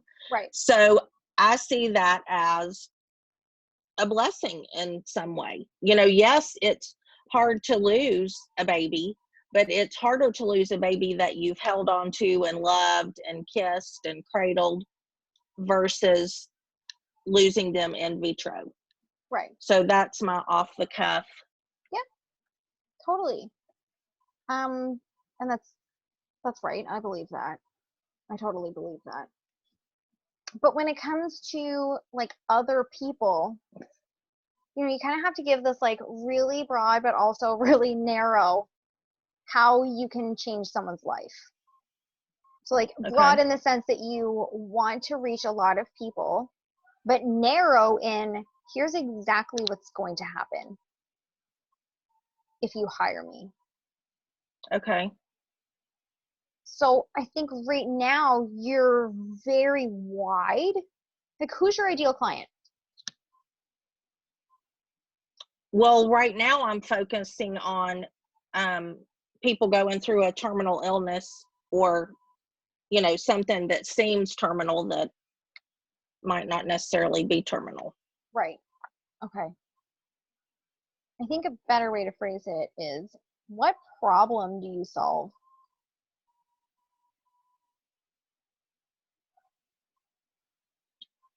I teach them how to triumph. I mean, I teach them how to be happy in the moment, no matter what the surroundings. So what is my problem? If I'm coming to you, what's my problem? What would you say my problem is? If you're going to teach me how to like be more positive, what's wrong with me? What's my problem? Well, most people's problem in a terminal diagnosis is they're focusing on what's wrong with them, not what's right with them. And they're putting too much emphasis and energy into the negative when they need to turn all that around and put it into the positive, because that's going to, number one, help them heal. Number two, it's going to help them feel better, because, everybody feels better when they're happy, not when they're sad and being all pitiful. And I truly believe that some setbacks come to us so that we can reset ourselves and go forward in a different direction or on a different path. Okay. So you're focusing on people that have terminal illness. Is there like men, women? Does it matter? It doesn't matter, but I'm really involved in 2 groups that are mostly ladies. So I feel like that's where most of the initial people will come from, because they're breast cancer people and ovarian cancer people. Okay. Okay. I think that's probably a better spot for you with what you're doing. I think women is probably really impactful, especially with your story. So when you come to write your posts, I mean, I know you're a survivor. You know exactly how these people are feeling when they get this news. Yeah. You know exactly how they're feeling when they go to their first appointment after getting the news. You know exactly how they're feeling as they're walking into their appointment to hear the news, the uncertainty, the fear, the anxiety that they're having, the flip-flop between everything's going to be okay, oh my God, I'm going to die. I want you to tap into these feelings and these scenarios where you go, you know what? I know that when you felt that lump, I know what went through your head. And it sounded something like XYZ. Mm-hmm. Because I'm a survivor. I felt that lump. I did this. I did that. I felt all the things that you're feeling. List a couple of the feelings that you know that they felt. Like, you know, maybe this is you. Maybe I'm talking to you today. Maybe someone in this group needs to hear this today. Pick a scenario that you know how someone felt and say, I can show you, because I've done it, how you can come out on the other side feeling like this is a blessing, feeling like you can have joy in your life, feeling like you can live every minute of every day like it's your last and enjoy it, and, you know, smell your kids' heads and know it's not the last time. And you want to bridge that gap of, I know you feel like shit over here. I felt that shitty feeling.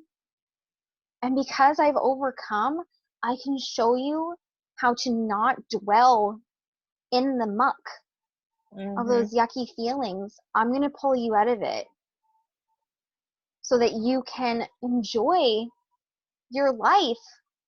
These moments are not defining you. This diagnosis does not define who you are, even though it feels like it is defining you right now. It feels like all anybody wants to talk about. I'm going to pull you out of it a lot faster. I'm going to show you how to find the joy. I'm going to show you how to continue to live your life. I'm going to pull you out of the muck. Go here to book a call with me to talk about it. Okay. You want to relate so heavily, where a lot of my posts are, oh, you know what? You're really stuck in your business. I know. I can see you. You're totally paralyzed. Corona has everybody paralyzed. You're not making moves. You're afraid to sell, aren't you? Well, you don't need to be afraid to sell, because look at what I'm doing over here. I can show you how to sell without feeling guilty. I can show you how to sell without feeling like you're responsible for other people's financial decisions. I can do this, that, and the other thing, because hey, guess what? I've done it. And that's what you want to do. Here's how you feel. Here's how you want to feel. I know how to make you feel the way you want to feel. This is why you need me in your life. Okay. So that's how I want you to create some of your content, especially when it comes to sales. Like, this is how you're going to write your sales copy stuff. Right. Giving them the emotions, showing them the journey. I am the way. You know, I'm a big believer that they always say things like, oh, you know, the light's at the end of the tunnel, blah, blah, blah. Vanessa, you're the light at the end of the tunnel for people. It's not some magic light. It's you. So you need to step into that, and you need to be that light.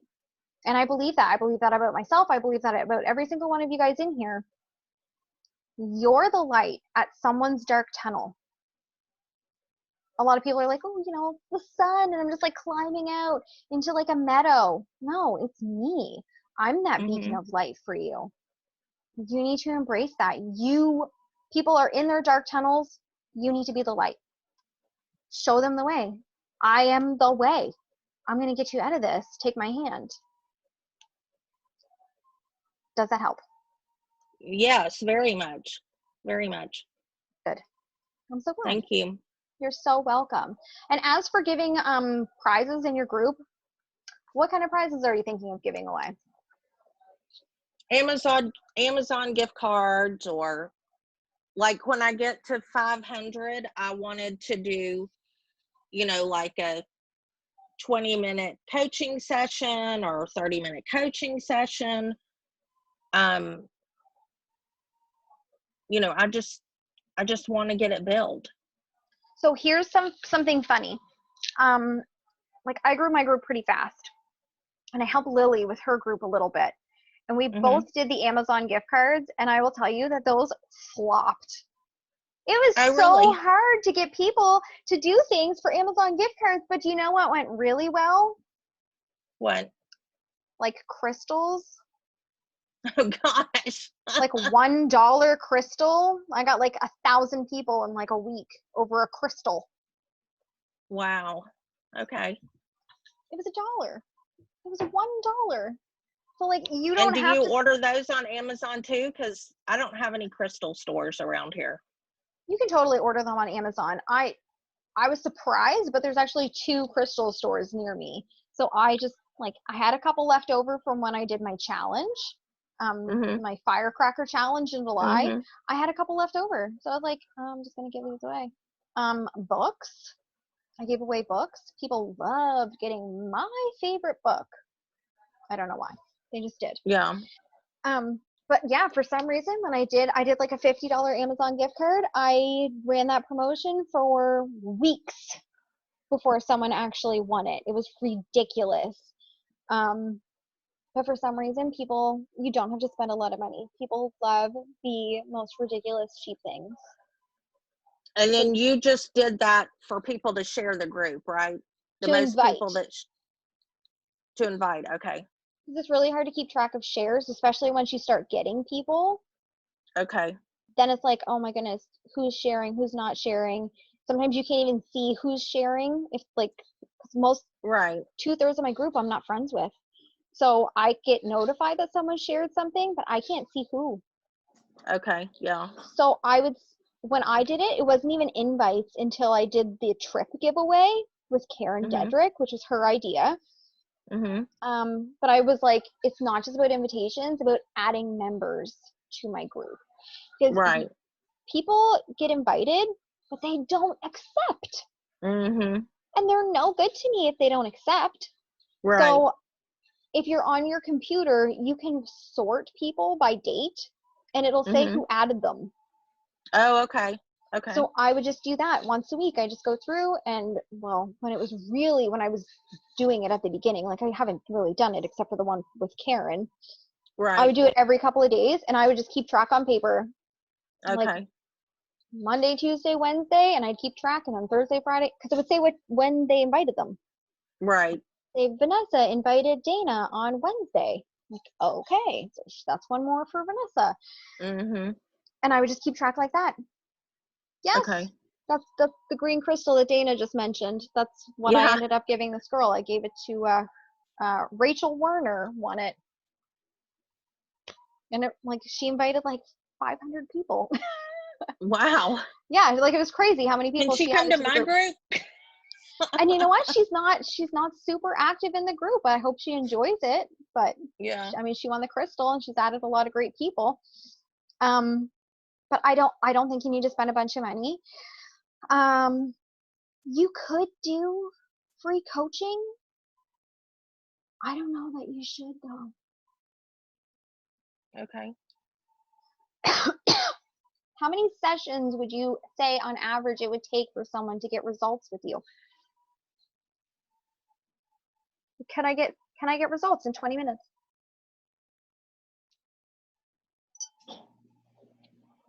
Well, when I did my 30-minute free sessions for Unstoppable Inner Circle, when I did those 3 free ones, 2 of the ladies said in that 30-minute session, oh my gosh, I never thought of it that way. And another girl said, I can't believe I'm going to tell you this, but I'm going to tell you something. And she told me something, and, you know, so I guess I can get results in 20 minutes, whether or not they're lasting. I don't know.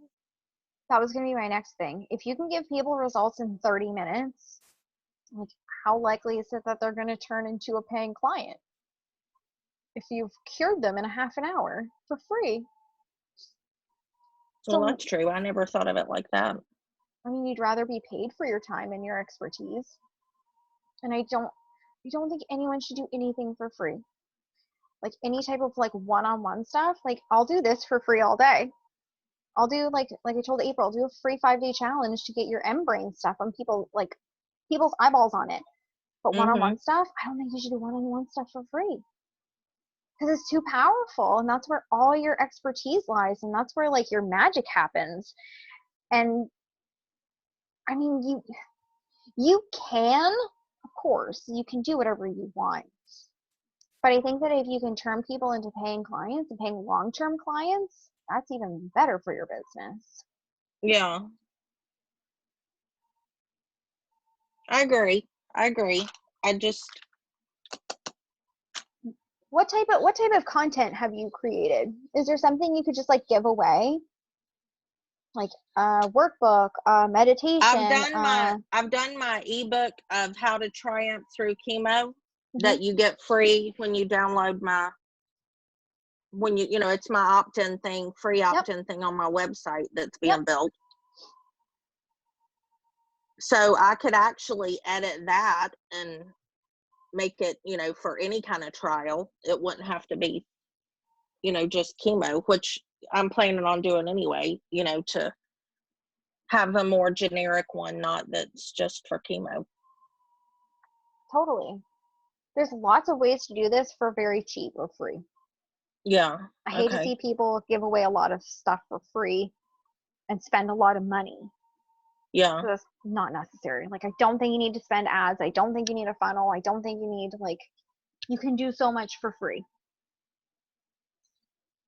Is Dana saying bookmarks to me?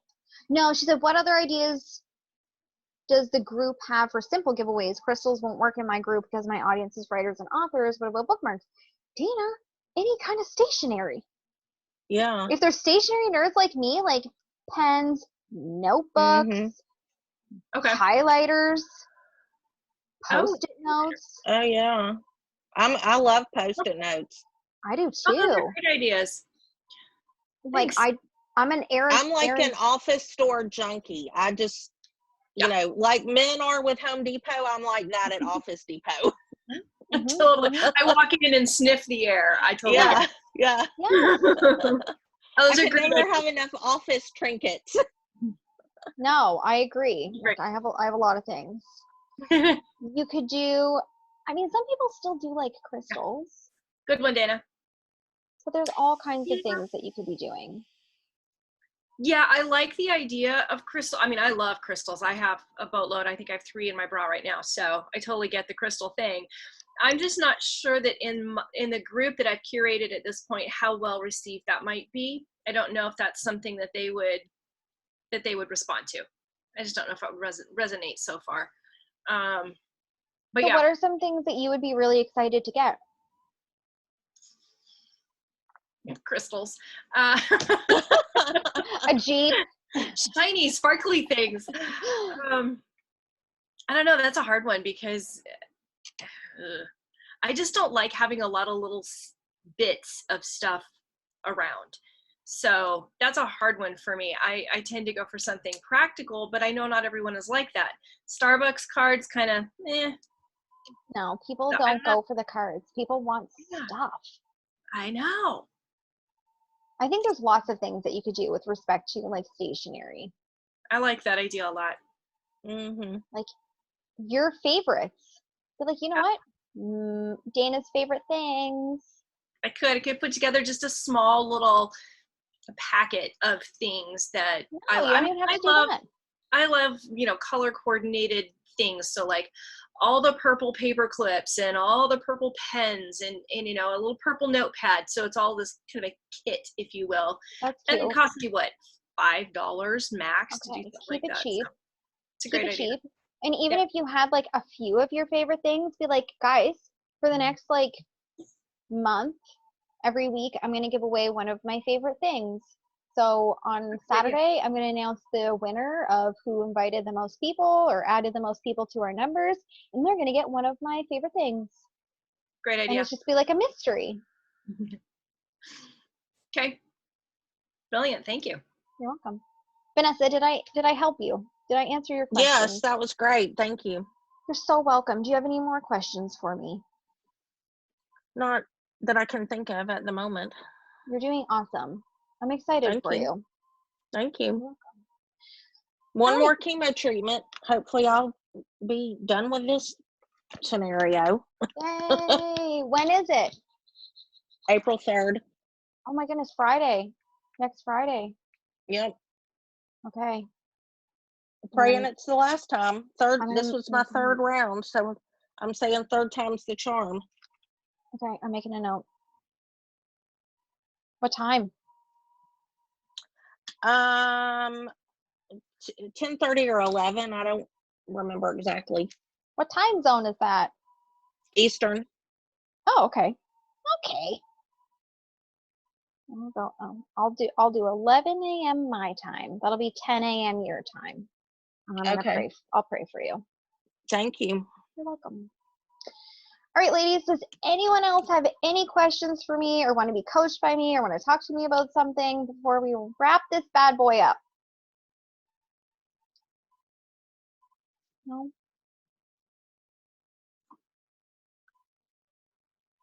I see you unmuted, Dana. What's up? I was just gonna wait for a second longer and then just say thank you. That was amazing. That was really, really helpful for me. So if no one else has anything, I'll say thank you.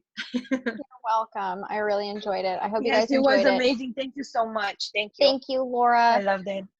I hope you guys enjoyed it. Please, girls, go sell your faces off. Start a group if you don't have a group. Be absolutely relentless and unapologetic. If you really believe that you are the answer to someone else's disaster, go make money solving their problems. All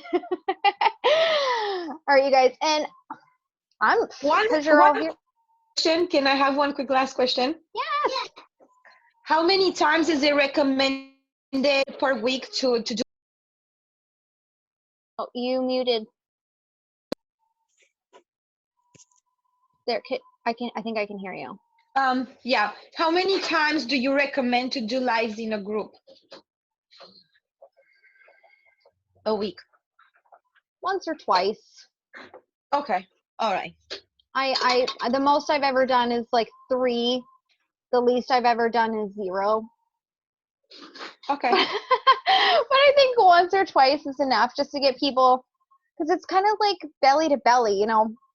The really great thing about groups is that right now they say that if you want to make someone like a customer or a client or a teammate, you have to connect with them like 12 to 16 times before they're actually will do it.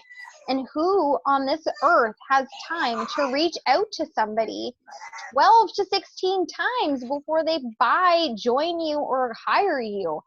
Ain't nobody got time for that. So having a group's really great. And if you're posting your group consistently, hey, guess what? You can get those 12 to 16 posts in really freaking fast. And it's not just about like generic posts, like those telling me what your lipstick is does not count. It's about how many times someone goes, like Vanessa said, you're in my freaking head. You're reading my mind all the time. You just have to do that 12 to 16 times. And someone going, damn it, that girl lives in my brain. I can't shake her. Everything I think, she writes. Like, is she like stalking me? Does she have my house bugged? Like, what's going on? And when you've done that 12 to 16 times, that's when they hire you. That's when they join you. That's when they buy from you. And so you can do it on a really large scale if you know how to write the copy and your group is growing. So it saves you all of that time. So If nobody else has any questions, I'm going to do a shameless plug because guess what? I'm really unfucking apologetic about selling. If you enjoyed hanging out with me for the last 2 hours, you've gotten a taste of what it looks like to work with me and be coached by me one-on-one. That's how I like to do things. Why? Because so many reasons. So my coaching package is 6 months of weekly one-on-one coaching. You and me talk for 45 minutes.